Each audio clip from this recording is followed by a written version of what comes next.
menaklukkan bos killer. Bab 2. Mirip mendiang istri. Minggir, minggir! Air panas! Teriak Bilqis dengan membawa setumpuk berkas di dadanya. Semua orang yang Bilqis lewati pun langsung memberi jalan padanya. Sikap Bilqis memang sedikit barbar dan heboh. Tapi justru dengan sikapnya yang seperti ini, membuat ia banyak teman. Bilqis langsung meletakkan berkas banyak itu di atas meja kerjanya. Berat juga. Ia menghapus peluh yang sedikit membasahi keningnya. Pak Dion membuka pintu ruang kerjanya. Gimana, sis? Datanya ketemu? Bilqis yang mejanya berada persis di samping pintu ruangan itu pun menoleh. Ini baru saya bawa berkasnya dari gudang. Saya pilih dulu ya, Pak. Oke. Dion mengangguk. Kau memang sekretaris andalan. Pekerjaan Dion sangat terbantu oleh kehadiran sekretarisnya. Bilqis termasuk sekretaris senior di sana.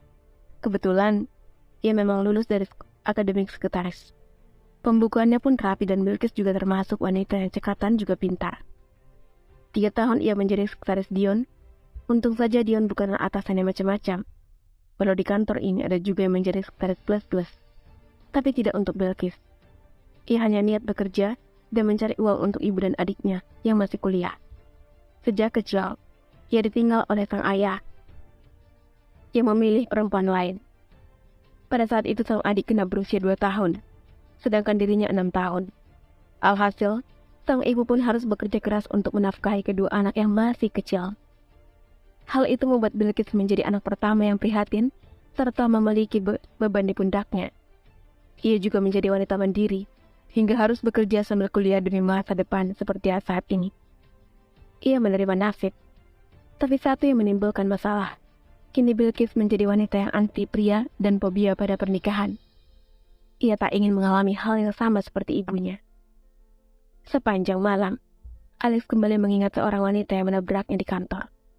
Sejauh ini, Alex baru melihat wanita itu, tapi menurut data yang ia minta dari HRD, wanita itu sudah bekerja lama di kantornya.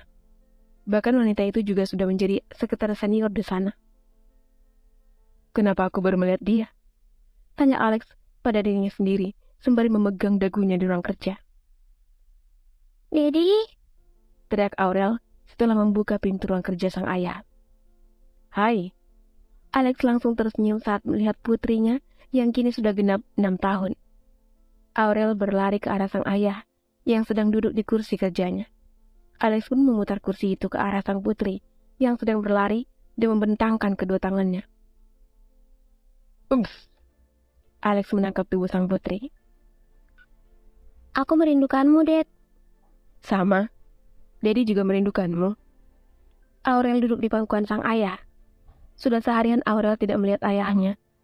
Sang ayah berangkat lebih pagi dari dirinya. Sehingga setelah sang ayah tiba di rumah, ia pun langsung mencari keberadaan itu. Bagaimana sekolahmu? Baik. Apa ada orang yang menindasmu di sana? Tidak. Aurel menggeleng. Justru mereka berebut ingin menjadi temanku. Oh ya? Aurel mengangguk. Itu karena aku baik. Aurel tertawa dengan memperlihatkan jajaran gigi susunya yang rapi. Alex ikut tertawa lebar dan memeluk tubuh mungil itu. Ya, memang anak baik. Karena kamu lahir dari ibu yang baik. Sekilas mata Alex memerah mengingat mendiang sang istri. Sungguh ia merindukan sosok itu. Sosok yang mampu menenangkannya jika ia kesal dan marah-marah karena pekerjaan. Sosok yang membuatnya hilang, lelah karena kepenatan dan dari rutinitasnya sehari-hari. Daddy, panggil Aurel dengan melonggarkan pelukannya pada sang ayah. Anak kecil itu mengusap pipi sang ayah. Jangan sedih, aku ada di sini, Dad, ucapnya lucu. Aurel memasang wajah menggemaskan membuat Alex tersenyum. Alex terharu dan memeluk tubuh mungil itu lagi. Ya, untung saja ia memiliki Aurel, reinkarnasi dari Anastasia. Mata Alex terpejam dan kembali mengingat kejadian di kantor siang tadi. Karena selain Aurel, ternyata ada satu orang yang mirip dengan mendiang sang istri. Bilqis Talita. Nama itu yang ia temukan dari catatan kurikulum vitae yang diberikan bagian HRD. Gif, ke ruangan saya sekarang. Pinta Dion pada sekretarisnya. Iya, Pak. Bilqis langsung berdiri dan melangkahkan kaki menuju ruangan yang tidak jauh itu. Bilqis membuka perlahan pintu ruangan itu dan masuk. "Duduk, Kis." Dia mempersilahkan Bilqis untuk duduk di kursi yang ada di depannya. Bilqis menurut dan mengikuti perintah itu. "Ada apa ya, Pak? Kok sepertinya serius banget?"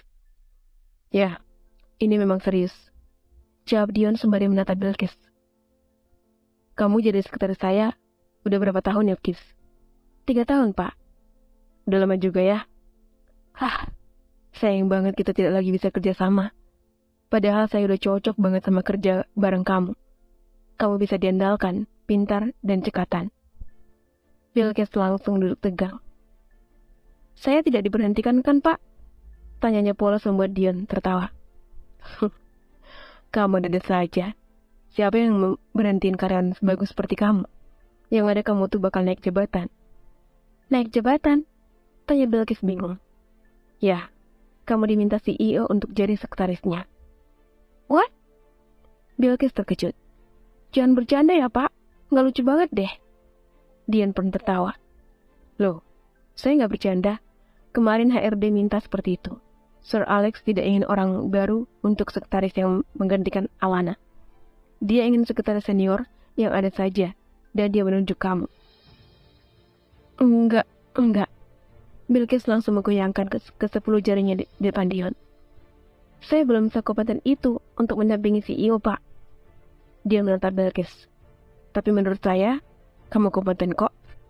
Bilqis merasa minder di depan Alex. Bukan karena dirinya yang merasa tidak mampu bekerja serta menjadi sekretaris yang baik untuk pria itu. Hanya saja ia khawatir tidak mampu berhadapan dengan pria tampan seperti Alex. Ditambah status dudanya yang menggoda serta tubuhnya yang atletis. Bisa-bisa Bilqis tidak pernah bisa fokus bekerja. Bilqis membayangkan wajah Alex dan gayanya saat berjalan. Walau ia dan Alex tidak pernah bertatapan langsung, tapi Bilqis sering melihat pria itu dari balik dinding. Diam-diam Bilqis selalu mencuri pandang pada CEO tampan yang berstatus duda beranak satu itu. Entah mengapa jantung Bilqis berdetak kencang saat melihat wajah tampan itu. Bilqis teringat dengan aktor drama Cina yang ia sukai dan itu mirip dengan Alex. "Hei, kenapa bengong?" tanya Dion pada Bilqis yang senyum sendiri. "Kis? Bilqis?" Dion melambaikan tangannya di depan wanita itu. "Ah, iya, Pak." Bilqis tersentak dan sadar. Ya, kamu diajak ngobrol malah bengong. Sim-sim sendiri lagi. Bilqis pun ngil. "Maaf, Pak." Dion menggelengkan kepalanya. "Dasar kamu, Kis." To be continue.